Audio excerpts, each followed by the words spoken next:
Hi everyone, my name is Elena Zuckerman and I am the Undergraduate Student Innovation Fellow with Project Excite. So I help run these interviews with our wonderful guests that we have, and I'll start off the conversation, but ultimately it is about you in the room and what you want to ask, so I'll open it up to you all after I get the conversation going. But to start off, I will introduce today's wonderful guest. This is Jillian I'm going to mess up your last name. Everyone does. Wohlfarth. There we go. And she is the Director of Content at SendGrid.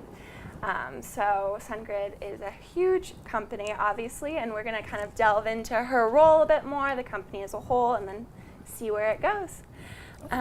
Welcome. Thank you for being here. Happy to be here. I'm full of surprises. But yeah, feel free to sort of love the Q&A and happy to answer any questions. And thanks for having me. Yeah, definitely cut me off if I start talking too much.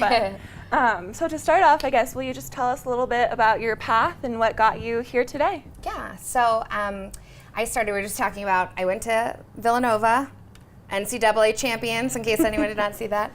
And I was an English Lit major there. So never took a business class, still have not, which is interesting. So a lot of on-the-job training.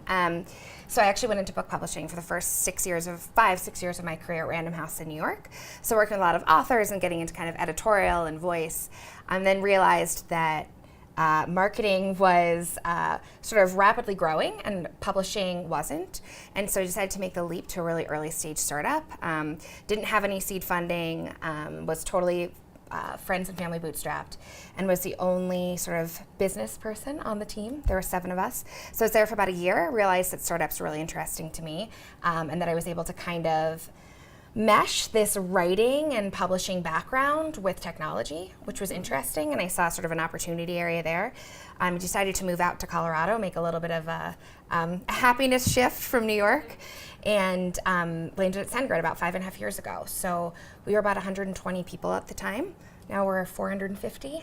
And so I've kind of helped to shape the content program there over the past 5.5 years. So it's been a ride. That's awesome. So given your startup experience and given Project Excite's focus on entrepreneurship, I want to go into that a little bit more. For those who are starting up, like you said, it's kind of bootstraps, all hands on deck. Yeah. Maybe everybody is doing the marketing on the team. How do you make sure it's consistent, I guess, when there are multiple different voices doing it? That's a great question. And I think a lot of that does depend on the size of your team that you're working on. So, for example, when I was at my early stage startup in New York, I was the only one who was touching really any sort of marketing or business. I was also writing our legal documentation, which I'm not sure was legal. But lawyers are super expensive. So I could sort of handle consistency that way. Mm-hmm. But when I moved to SendGrid, it was interesting. And something that I feel is very strongly about with content marketing in particular is that content is a part of everybody's job. So even if you're an engineer, you're a facilities manager, you're in HR, you need to be a content contributor. So when I came on board at 120, we had a freelance writer and then just a couple marketers. So content was very new. And so really what I did was spend a lot of time kind of listening to the disparate voices that were used at the company and in the marketing materials, and tried to slowly ratchet them back a little bit into a little bit more of a refined voice. I think it's important that anytime you're starting a company or starting in content, you don't make any rash decisions, because usually if you're moving into an early stage company, founders have opinions, people who have been there in the first 5 members of the company have strong opinions, and you don't want to ruffle them. So it's really important to kind of listen and take in sort of all of the sort of themes that you're seeing in the communication thus far, and then pull together what we did at SendGrid as content style guidelines. And I highly recommend that for companies of 10 people or companies of hundreds or thousands if you're there yet, just for some consistency. It's okay to be a little bit off that mark for a while. We're still off the mark a bit, but you just need to be close enough in that cushion zone that there is consistency. But it is not easy. It's not easy anytime you're working with people and personalities. You're going to run into questions of why you're phrasing something one way or why you're running a campaign a certain way. And so having those style guidelines and having something sort of written and documented helps you bring you back to kind of a common purpose, I think. Yeah, that's awesome. And I know SendGrid, I believe the numeric is 40 billion emails a month. Is that correct? That's incredible. It's a lot. So with it's not spam, I promise. yeah, with all of that and the varying people who use the services, how do you balance, I guess, the needs of varying types of content as well when you're giving advice? Yeah, so I think SendGrid's an interesting use case, but we're not alone in the fact that we started as a company that we said was born by and built for developers. And so our audience was strictly developers, talking a lot about email infrastructure and APIs. And we were really known in the community for that. I mean, we were known in the hackathon world, right? We weren't really known by marketers. And a few years ago, we moved into the marketing space. So we have and we're really growing there, I should say. So email marketers and developers are two main personas, and they have very disparate needs, and they like to be communicated to very differently. It makes it really difficult when you're creating content because you have to shift your tone, your voice, the imagery you use, the length of your content, because you really have to be authentic. And that's what I realized, and this was a learning moment for me when I walked into SendGrid. Like, I had been working with authors for the whole start of my career, and then I was working with engineers in my early stage startup, but I didn't know how to speak about APIs eloquently. And the engineers knew it the minute I walked in, too, everyone who worked at SendGrid. So it was a humbling moment that you also have to realize what you don't know, and I didn't know a lot. And so to do that, I interviewed a ton of people. I sidled up to people in the kitchen, had a lot of coffees with people to try to get into that voice and that authenticity. And then that's where also I rely a lot on the subject matter experts at SendGrid to help create that content. And then I can sort of curate the voice and help to kind of edit it down. And the same thing for a marketing persona. I have more personal experience with marketing, so I could speak to that a little bit better. But really the people who are living and breathing email marketing every single day and are in the technology, I need their voice to sort of rise up, right? So it's really working strategically with the people who know the product and the audience best, and then figuring out the pacing of the content creation and distribution. We don't need as much developer content as we need marketing content. Documentation is huge for our developers. We had a great documentation set when I started out. All the engineers had created it. So the pacing of the technical content we were creating needed to be slower and currently needs to be slower because we already have a really good base. And all of our code, we have a ton of GitHub repos, it's great. So like they're satisfied there. Our marketers need more. And so it's really kind of taking a look at customer need, prospect need, and what's happening in the industry to sort of realize what your pacing should be. And then working with those subject matter experts to get that authentic voice and then keeping up with that pace and the distribution. So it takes a little bit of patience and trial and error. We used to post on our blog 10 posts a week, which is a lot. 6 posts for our technical audience and 4 posts for our marketing audience. And we published 360 plus posts that year. It was really, really tough, but it was a good test for us to know that we didn't need that much content and that our technical audience really did not need that much content.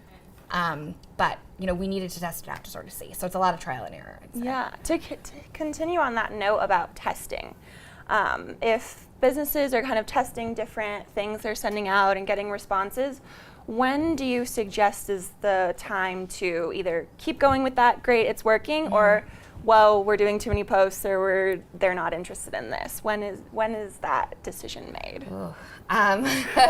So there's not a secret sauce answer to it. And I think we have very different, I hate this word, but like algorithms for how we figure out how long our testing periods should be. So testing on our website is very different based on how much traffic is coming into the site. For content, we tend to have a much longer lead time. So for instance, for the blog posts, that whole experiment was a year because our content program is highly focused on SEO. And SEO, for all of you guys know, with Google, it takes a while to get indexed.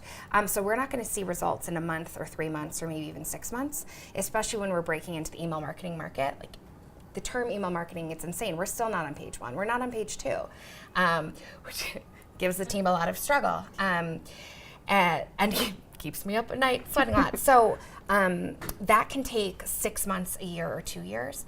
And since our blog is such a huge SEO engine for us, I needed to ensure that we had plenty of time to see what the traffic effect was going to be, and then also what any sort of feedback from on social feedback or internal feedback, how that was sort of going to flow in. More so I was worried about the traffic, to be quite honest, and it just takes a long time to see that. we have a lot of guides or ebooks at our company. We were a very lead gen based inbound marketing model. And so we have 30 plus ebooks that we created that were all gated or behind a gate rate. So people have to give us their email address in order to get the content. And so we were responsible for sending about 700 marketing qualified leads a month to the sales team. So we were gating every piece of content and waiting to see if sales would call those leads and if those leads converted. And it took 4 years for us to finally realize that they were not closing at a rate that we wanted them to close. So finally, in November of this year, we decided that we are going to release 3/4 of our guide library for SEO. So anybody can access them, which is great. It is going to take us probably a year plus to know if that was the right decision. We would not do it if I thought it was going to be risky. I think we're kind of netted out now.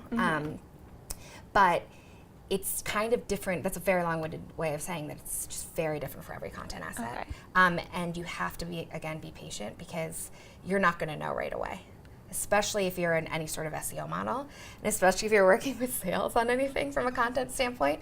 It takes a long time to get their qualitative feedback and then a long time to get the quantitative feedback as well.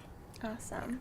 So for certain types of content that goes out, I feel like you might know right away if it was good or bad. Yeah. Like if you have a spelling error or punctuation error, or you say something a little controversial in the political climate or whatever it may be. How do you kind of do crisis aversion if that happens? Yeah, we have done that, definitely.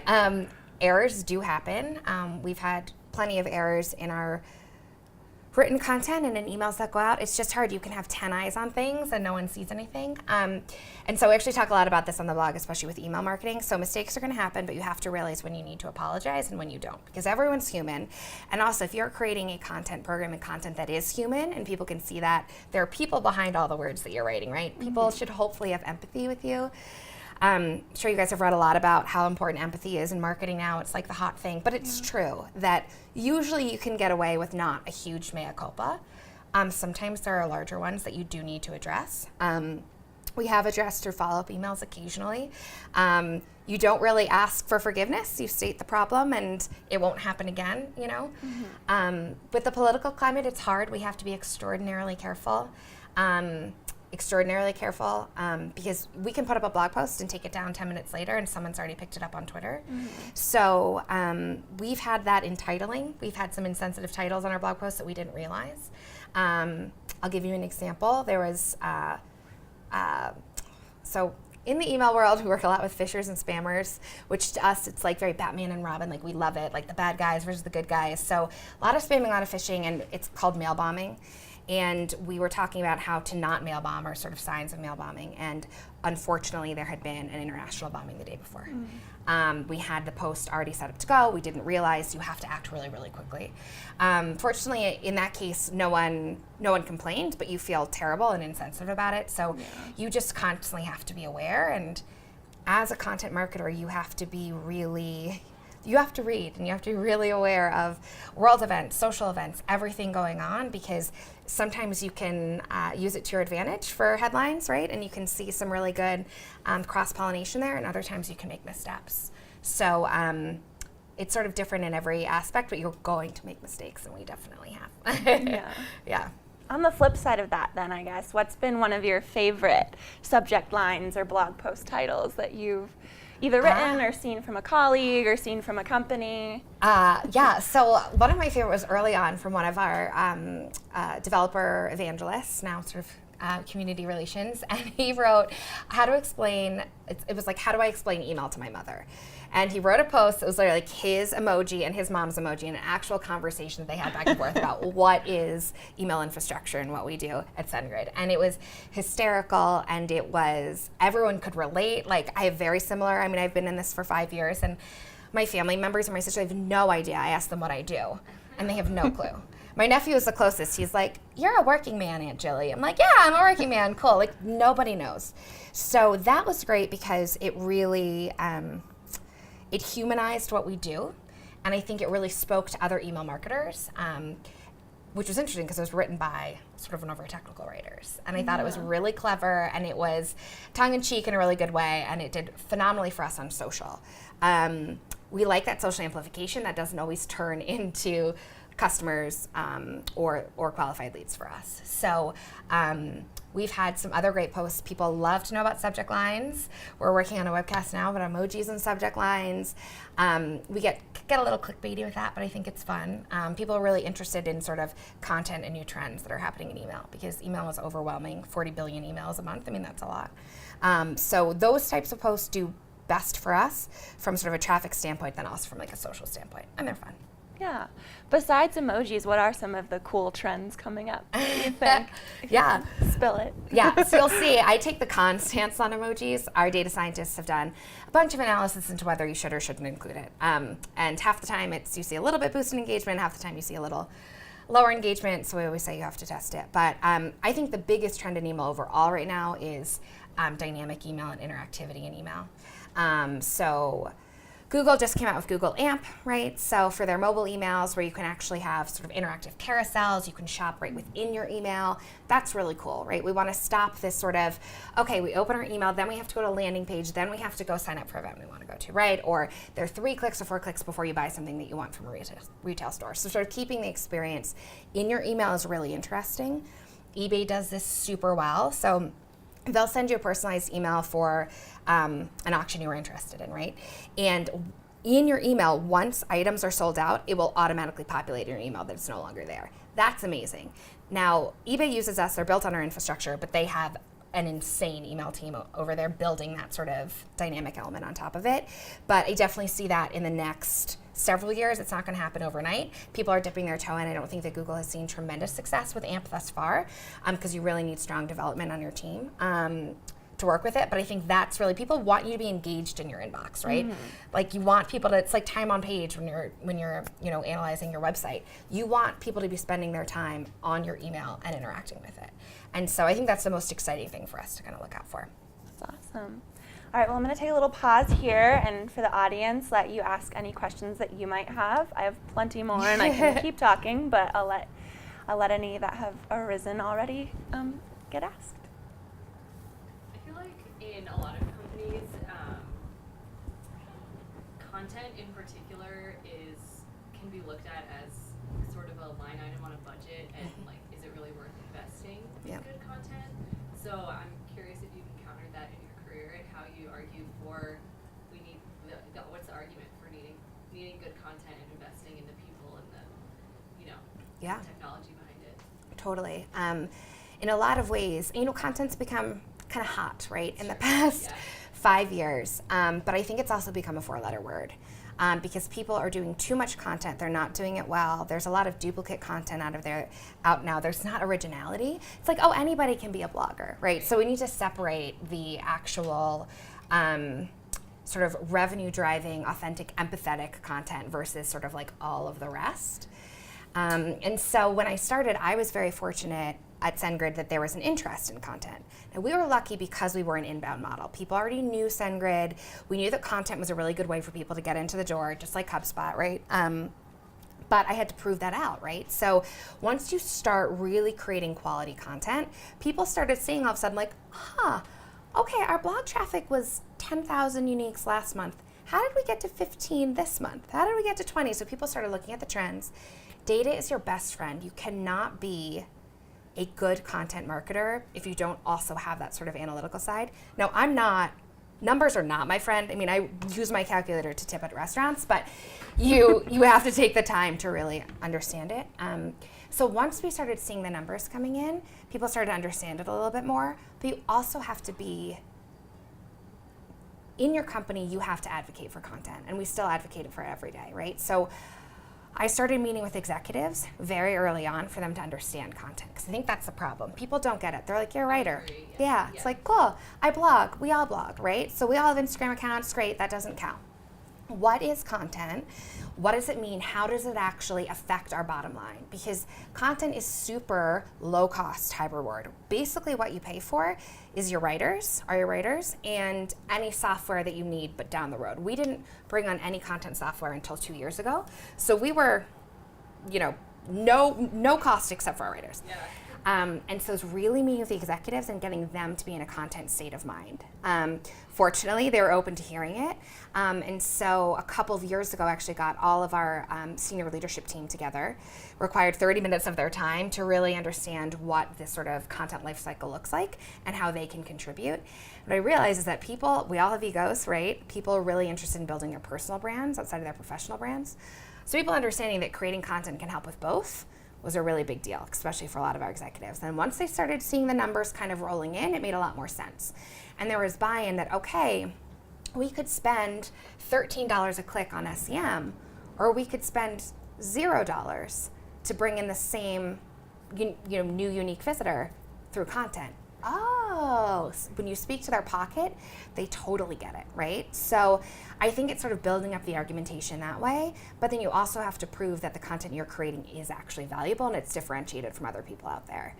I will say that contract writers, we don't employ at SendGrid. I've been a freelancer, so I'm all for it, but it's really expensive and that's a harder sell. Because that authenticity isn't there, right? When I was saying, like, used to talk to all the developers at the company and people who are really involved in the API integrations, like, they know it. Having a freelancer understand that and it resonate with people is really hard. And so getting that budget is hard. I always advocate for in-house writers because they really live and breathe it, and you'll see the return. You'll see the return from them. So try to put a cost to that content if you can, what the cost savings are, and building that sort of SEO or traffic, whatever metric that you have, that story, and all of a sudden you'll see eyes light up like, I didn't think about it that way. I'm like, yeah, writers are cool people, content works. It just takes a little while, but it's more of an uphill battle now with all of the bad content out there. Everyone else. Yeah, sure, it's a good question. Any more audience questions right now? Aaron, and then back there. Go for it. What's your take on driving business using email versus websites? So promotional emails, what do you mean by website? Sorry. Some people just have a candid website that describes what they have and what they offer. And if you're actually trying to do business, obviously content is one way, the other way is through email. Mm-hmm. And if email's a bad word, you're trying to understand what's a better way to do it. Yeah. So I think it's a mix of both, to be honest, because actually when we talk about content for a while, actually just until a few months ago, our content team was writing all of our emails at SendGrid. So at SendGrid, we have a very robust email program to our customers and prospects outside of actually being an email infrastructure company. And it's actually really important that both your website and all of the content there and your email content are completely simpatico, for lack of a better word. Email's also become a four-letter word because it's exhausting. All of our inboxes are super noisy. But email is a way to build relationships with your subscribers, your prospects, your customers, just like content is. They can't really work without the other. We do a lot of promotion for our content through email. Building a really strong email base is hard and takes a while, but if you get into the right cadence of sharing content through your emails, valuable content, we always say, give value to your customers first, don't just promote to them. You can actually use your email as a really great driver for revenue. It's huge for us at SendGrid and a good way to promote your content as well. So I don't see that you can have a website without having a complementary email program to support it. I don't know if I answered that as you. We could dive in a little more.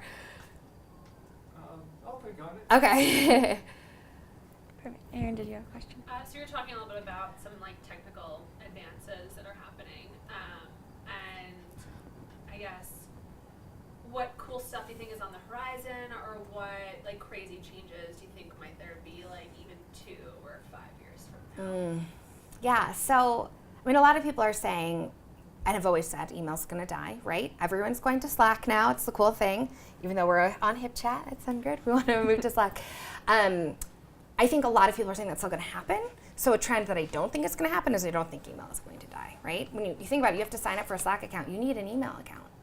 anything you sign up for, you need an email account. It is the biggest identifier fingerprint for us nowadays, right? There's no social platform that you can sign up for that you don't really need an email account for. So I don't think we're going to move in that direction. You can't have the same sort of conversations and connection. If we all want to speak in 160 characters or 200 characters, that's fine, but that communication is going to be very different than the communication through email. So 5 years from now, we'll still be sticking around. I think we're actually really surprised that we did a study on sort of email generations, that Generation Z actually is super into email. We were shocked. We were like, there's no way. Like, they're over Facebook, right? Like, they're kind of already over Instagram, they're in Snap.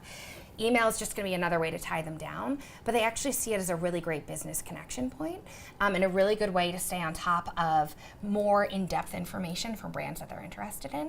So I think in the next 3 to 5 years, we're going to see Gen Z actually really big proponents of email. Now, their way of conversing, and every generation obviously is different than ours, so I think we're going to see real differences in copy and subject lines, and again, that interactivity in email. I think we can see us moving away from copy-heavy, text-heavy emails. Now, we're already into a lot of imagery in emails, but I think there's going to be a lot more dynamism there. I think video is actually really hard to play video in an email. You'll always see it. There's like a play button. It will always take you somewhere else. So actually video in your email and having that interaction there, I think is going to be interesting to see in the next few years. On like a maybe more boring note, but super important, is we're going to see a lot more compliance. With GDPR, the General Data Protection Regulation, you having people who have not opted into your email program is not acceptable. So we're going to see a lot more people asking for explicit opt-in. We're going to see smaller email lists, and I think we're going to see more regulation. And so being an email provider, that's also something top of mind for us to think about, right? Like, all marketers and content marketers were super data heavy, right? Like, how can we track this? Perfect. Like, we retarget all of the time. I mean, retargeting and content go hand in hand. This is awesome. If anything's personal identifiable information, we have issues with that. So I think we're going to see a little bit of a pause as some sort of companies try to figure out that divide, because it's a conflict for marketers, and it's certainly going to be a little bit of a conflict for email. Oh, definitely. Any other questions right now? Perfect, then I'll continue on a bit. GDPR is kind of like the thing that usually quiets people down. Like, great. No, that's interesting. I didn't know about that. But so you talked a bit in one of your answers about how everybody can be a blogger. I think that's blowing up. I think vlogging's also blowing up.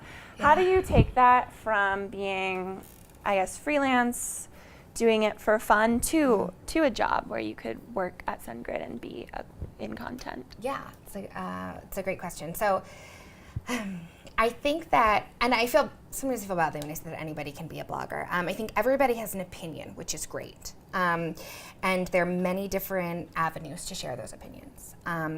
But when you move into being a content creator for a business, you have to really be able to take on the persona of that business. You are no longer speaking about the things that you love and your point of view all of the time. You need to kind of write and look through a different lens.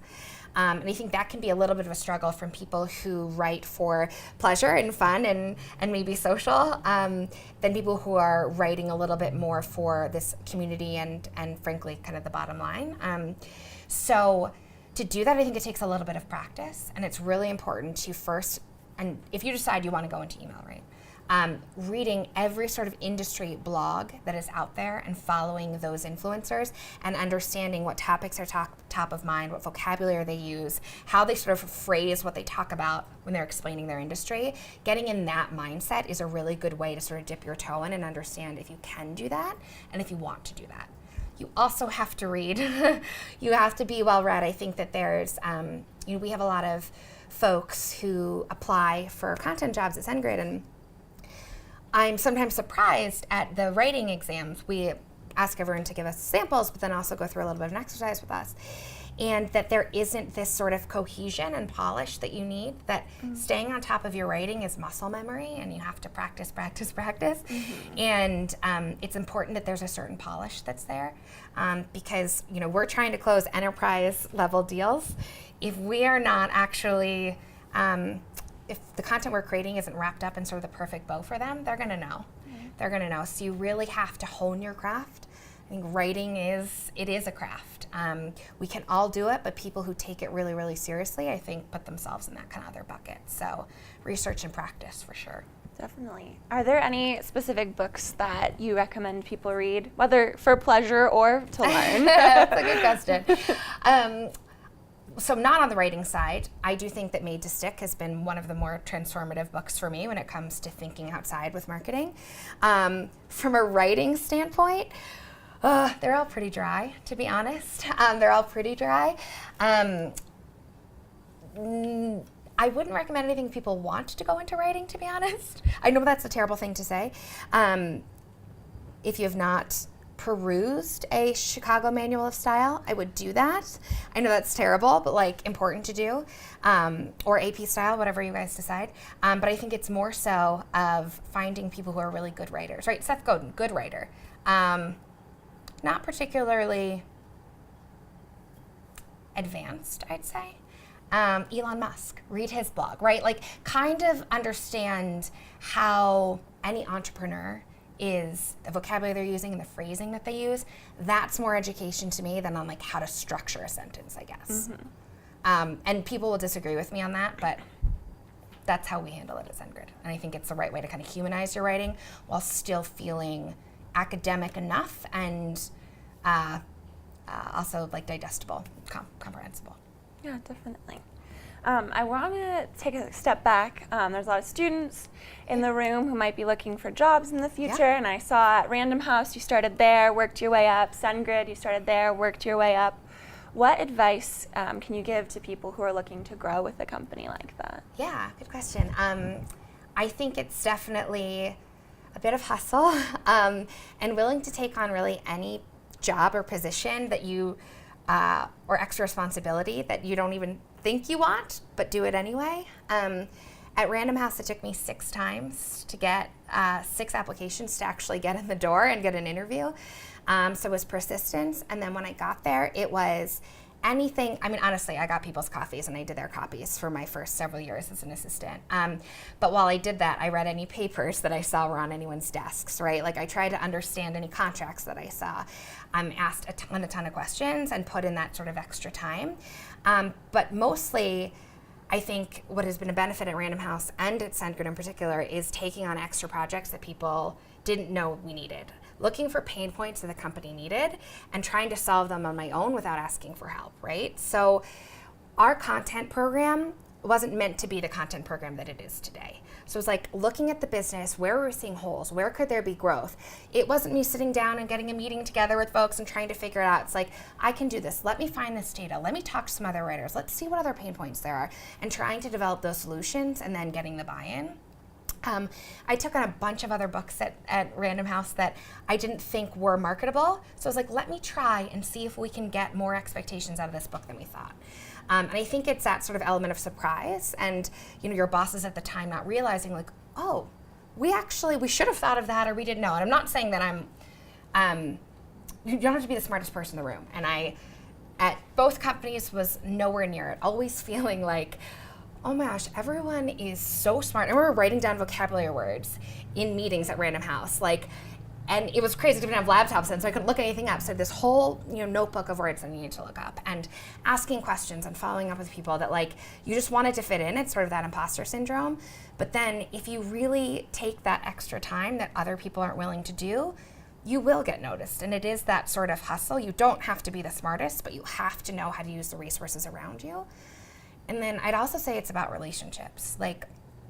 All jobs, and for those of you who are have been working, it is about your relationships with people, and it's more that than anything else. And so it was super understanding what other people at the company were going through, what struggles they were having on certain projects, listening and then trying to help solve, but also being an ally. Because when you have people who can be advocates for you because you're going to be an advocate for them, it really creates a great network for you. So I go to coffee probably 4 times a week at SendGrid. I'm always highly caffeinated, but it's really so I can understand the engineers and people in HR and across different parts of the business and CS. What are they struggling with? Because we don't meet together all the time. There's a divide naturally, right? So if we can have that conversation, we can solve problems together, but also we can help each other, and it's just about creating those human relationships. And I think that more than anything, you need advocates when you're up for a promotion, right? When you're trying to move up, you have to understand other sides of the business that you don't just see on a P&L sheet, you know? And I think that's been the biggest lesson that I've learned. And I think that's helped me as I've grown. Oh, and one more thing, choosing the right battles to fight. Because there will always be battles. There are constant battles. And I think early on I thought, oh, I could fight all of them. I mean, I must know the right answer. And it's like, no, you really have to choose the ones that you feel strongly about and that are not battles that are personal battles, so battles that are best for the business, right? And when you have a compelling point and you feel really strongly, go after it, but only go after it if you haven't gone after something else in the past 6 months. Because there are a lot of people who will, you know, raise their hand and raise their voice for everything and no one listens to them anymore. And so you really want your voice to be heard at the right moment and for the right reason. And that means that you have to sit back a lot when you might feel like you have something to say, but is it the right time and the right thing to say? I think choosing the correct moments to show that strategy and show that passion is really important. Definitely. All right, I'll open it up again. Do we have any other questions that have bubbled up from the audience? Mm-hmm. How do you determine what type of channels to pump your content to based on the type of personas you're trying to target?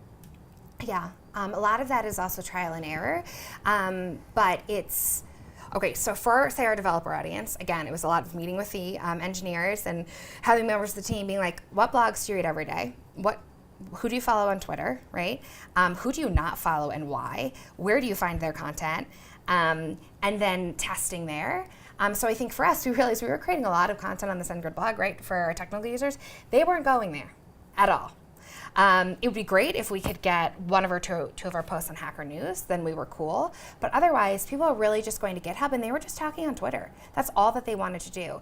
So then we built up that base more to have more of sort of conversational content and technical sort of explanations on Twitter than me building a guide. Like, so we call our developers Dewey. Dewey does not read our guides. He's like, are you kidding me? Like, what are these stock images? We're not into it, you know? And then for Olivia, we do a lot of, we're lucky, we do have some contractors and companies that we work with that do a lot of analysis for us on where we're seeing sort of the best amplification, or we're seeing sort of higher traffic rates or new and upcoming publications that sort of are buzzworthy, and then we'll try to place our content there, say, hey, like, we'd love to have a placed column there, right? We want to be a little careful with like native advertising a lot of people are into. I know it works really well for some companies. It can feel kind of inauthentic to others. So we try to find organic avenues to work off of, but we've also tested new channels. So for instance, we started a SlideShare program 3 years ago. I will say my colleague Kate is here who started it. SlideShare were like presentations, like, do people do that? Like, okay. And so Kate's super visual. She's a visual content member of the team and developed these like insanely awesome. I mean, I recommend you guys going to SendGrid SlideShare because it's crazy good. But taking these complex concepts or 101 concepts and just making really visually beautiful presentations. Just trying putting them on SlideShare, seeing what happened. We literally have over 100,000 plus views on some of these SlideShares. Crazy town. Now we embed them on the blog. It's a great way for people to interact. Now it's a great brand play for us. Do we necessarily think all of those 100,000 visitors are turning into customers? No, but we struck a chord with people that we didn't realize, and it was totally free. And it created a lot of social buzz for us. Like, SlideShare, really? Like, they're associated with LinkedIn? Weird. So it's helpful to try new avenues all the time. You think you've been there, done that. But in a lot of ways, it was more successful than our webcast program for a while. We also look for partnerships sometimes. Partnerships can be a little bit difficult because you have to figure out how much give and take you're willing to have. But sometimes that can be a good option as well. So it's sort of keeping an eye on kind of what's new and interesting, and can you build something authentic with them? If not, can you pay your way in? If it's not authentic, you can try it. Budget is always tough. At any early stage company too, usually the budget is zero or less than zero. We were there for a while. Yeah, to go off that, is there a way that content should change over the maturity of a company? Mm-hmm. If it's in the early startup stage or maybe deeper down the line? Yeah, it definitely should. And it should probably move quicker than we've even changed it at SendGrid, because your audience is always going to change. So even if you're testing everything, and we're running a ton of tests at SendGrid all of the time, just because people really enjoyed our nurture emails and our webcasts and our ebooks 2 years ago, doesn't mean that they feel the same way now. And people are really maturing out of some of that. So it's really important that you survey your customers. We do that a lot. What's resonating with you, what's not, taking a look at the data. Like, our bounce rates are going up, our time on page is going down. We have scroll tracking on our blog. So we really like to see if people are only making it 25 or 50% down the blog. Like, is it a word count issue? Is it a image issue? Is it readability? What's going on? We compare by author. You have to keep an eye on all of that, and you have to change. It's scary to change because it also means that your role is going to change and that people's roles on your team are going to change. But that's okay, and it should, especially in a startup. You're never going to be doing the same thing every single day. And so I think it's important that you do a content audit. Do an audit. It depends on how long you've been around, every 6 months, every year. We do it probably more on like the every year side of things. And then some things have to go, and some new things will be ushered in. We used to do webcasts 12 times a year. We're not doing that anymore. It's a lot. It's a lot on the production side of things. It's a lot on the talent side of things. We really want to, make a big splash. We do them 6 times a year now. So you have to keep an eye on that. We now have video in them. We didn't before. I said we're moving away from ebooks. We're actually moving into more in-depth articles now than actual guides. And I think that's great because that's how people want to consume their content now, and they're on their phones, they're on their iPads. It's really different. But you have to be willing to sort of break away from some of the traditional, I must blog, I must have webcasts, I must, have this certain website copy. No, it's going to change because your audience is going to change. And they should change. Yeah, if you want to stay relevant. Sorry, I snuck in that question as a follow-up, but are there any other audience questions right now? No? All right. This is going to be a random question, but I saw on the SendGrid site that your little bio said that you're searching for the best queso in Denver, and I'm wondering where it is. Okay, yes, very good question. So we were talking before, I do think Illegal Pete's is like, I will drink it from the bowl. Okay. It's so good. I agree. And the thing is that I like fake cheese. So places like Tamayo, I'm on the cheese whiz side of it. So like Tamayo is great, but it's real cheese. I don't want that. Like I want something that's really bad. Yeah. There used to be a Mexican restaurant by Coors Field that nobody went to. I'm trying to remember what it was called now. And nobody went to because it closed. And their queso was, again, just out of the bowl, so good. So that's gone. So that's not here anymore. I really like Ale House in Lodi. Their nachos, the queso they put on that, it's a sickness. There's black beans in it and like the perfect amount of spice. That would be hands down outside of like a well-known. But if anyone else knows, they give me queso at work for like Christmas gifts. Yeah. That's awesome. Yeah. Your pants definitely start to not fit when you like binge on it every day, but yeah. If anyone has suggestions. Yeah. Isn't it? It's like soul food. Sometimes you're just like working really hard and you need it. Yeah, and the fake stuff is even more soul food. Isn't it? Yeah, I don't know. There's something like, weirdly satisfying about it not being like a real food. Oh, definitely. Radioactive a little bit. Had to throw that one in there. Yeah. I was honestly interested, but pizza's good. Yeah, pizza's I'll good. have to check out Ale House. Yeah, Ale House is delicious. And their brunch is really good too. Cool. I know you mentioned eBay as a company to look out for their content, but what are some other companies that you think are great role models to look at? I think from an email standpoint and a website standpoint, Envision is amazing. So they're basically a design app. We use them for a lot of our website development. They are snarky in a really good way, but they are really, it's easy to connect with them, and they're really straightforward. From an email perspective also, we're just starting a partnership with them, but really good emails. Their tone is awesome. I love them.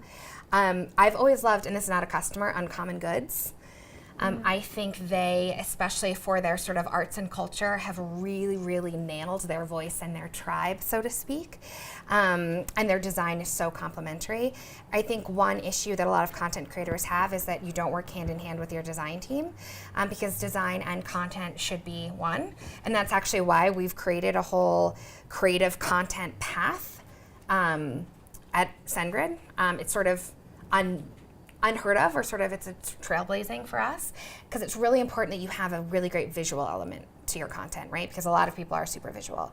But when you're not working with your web team, you can have a real disconnect. I think Uncommon Goods does a phenomenal job with that. Phenomenal job.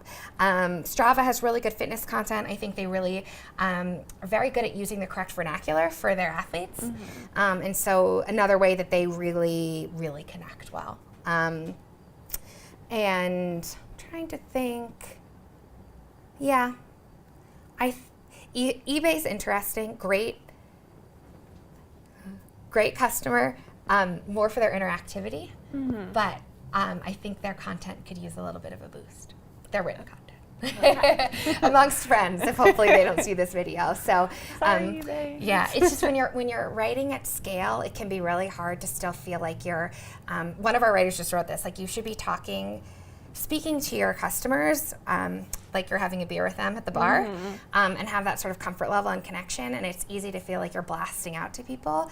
And sometimes you have to, and I get that. But the bigger you get, and we have this at SendGrid too, like you can't lose the personal connection because people have so many other companies and customers to go to and emails to read. Like they'll unsubscribe. I unsubscribe all of the time. And I'll read the first paragraph of an ebook or a book. I do not finish books all of the time. It's just not worth it, you know? Like you have to get somebody right away. So if you lose that authenticity, you're not doing a good job. And that's when people aren't gonna stand behind you. They're not, you know? And I feel like it's kind of deserved then because you're not trying hard enough. Yeah. You have to take it seriously, you know? Definitely. What's your thoughts on DigitalOcean as a strategy? DigitalOcean is a partner of ours. I have their t-shirt. Not that means much. I actually am not super familiar. Give me what their strategy is currently. You can submit articles for like tutorials on like just how to do technical things. And they pay you based on how long they are. Okay. So I've heard of this model before. I didn't know DigitalOcean was doing it. I'm not a big fan of it. I think you can get some quality out of it, but when you put a dollar amount to a word count, I think it's super dangerous. Because some people will really fulfill the promise, but others will copy paste, overwrite in areas that you need to. Overwriting is so easy to do, and it will totally kill your content program. That's why you need a really good editor. I think if it's interesting technology and topics that you wouldn't get elsewhere, it's an interesting way to get new topic ideas, but then I would take those topic ideas and rewrite them in-house. Is that every time I search for like I'm trying to do this, Yeah. they're always up there. Yeah. I see them always at the top of the list. So I'm trying to do, and what's there, like, give me an example of a keyword maybe. I want to install varnish on Ubuntu, Mhm. for example. So super long tail specific keywords, right? So they're nailing it because I'm sure that they have plenty of, whether it's crowdsourced content or internal content. You don't need, and I don't know off the top of my head, but my guess that the monthly search volume for that is in the 20s. And that's not bad. That's not bad because you want to own that, and we want to own that too. We have a whole list of long tail keywords that we're trying to go after right now. We have 146 target keywords, 16 that are sort of main that we want to be ranking for on the top page 1 or page 2. They're being smart and they're really thinking about the long game, because if you can write and get articles about all of those 20 searches a month accumulate to thousands. So that's one strategy, right? And it's not a bad strategy. But it's getting the people to write it. Like, I couldn't write that. Like, you know, I don't know how to spell 2 of the things that you said in that. But it makes, it's an interesting tactic. I would just worry about the quality, because also I would hope and think that they have an editorial staff that is reading them over. We did a hackathon. Oh my gosh, you work for DigitalOcean? Are you interviewing? Don't tell them I said that. You don't know my name.